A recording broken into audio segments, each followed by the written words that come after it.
أعوذ بالله من الشيطان الرجيم. بسم الله الرحمن الرحيم. هل أتى على الإنسان حين من الدهر لم يكن شيئا مذكورا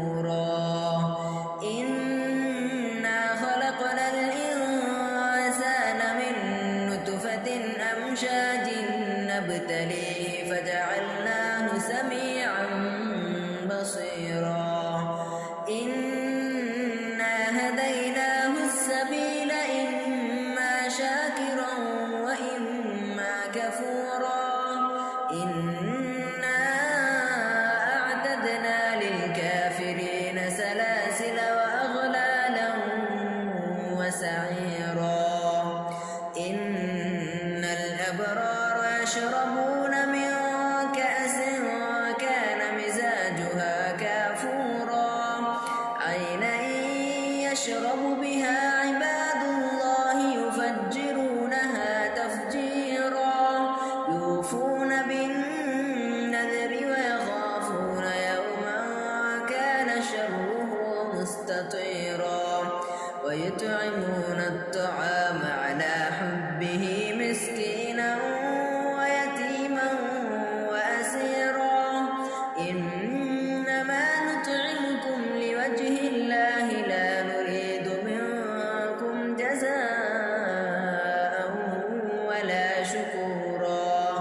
إنا نخاف من ربنا يوما عبوسا قمطريرا فوقاهم الله شر ذلك اليوم ولقاهم نذرة وسرورا وجزاهم بما صبروا جنة وحريرا متكئين فيها على الأرائك لا يرون فيها شمسا ولا زمهريرا ودانية عليهم ظلالها وذللت قطوفها تذليلا ويطاف عليهم بآنية من فضة وأكواب كانت قوارير من فضة قدروها تقديرا ويسقون فيها كأسا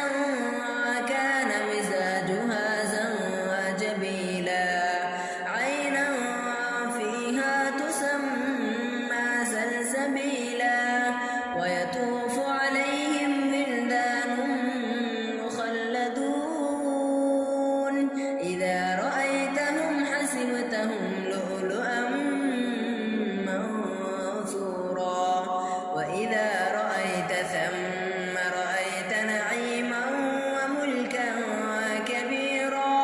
عاليهم ثياب سندس خضر واستبرق وحلوا وسابر من فضة وسقاهم ربهم شرابا طهورا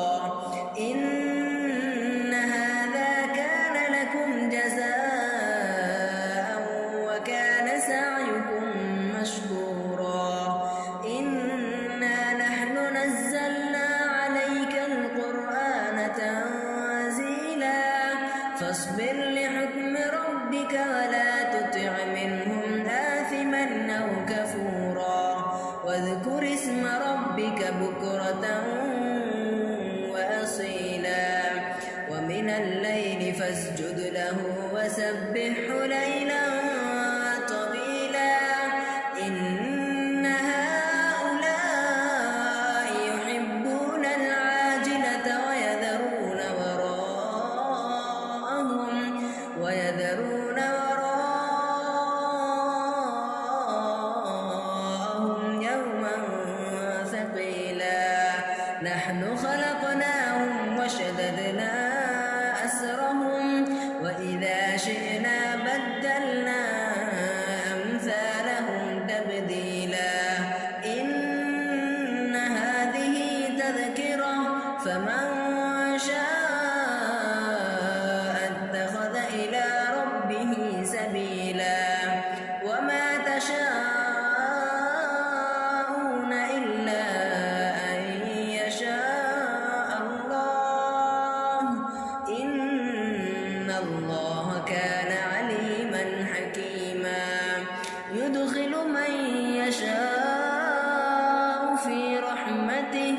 والضالين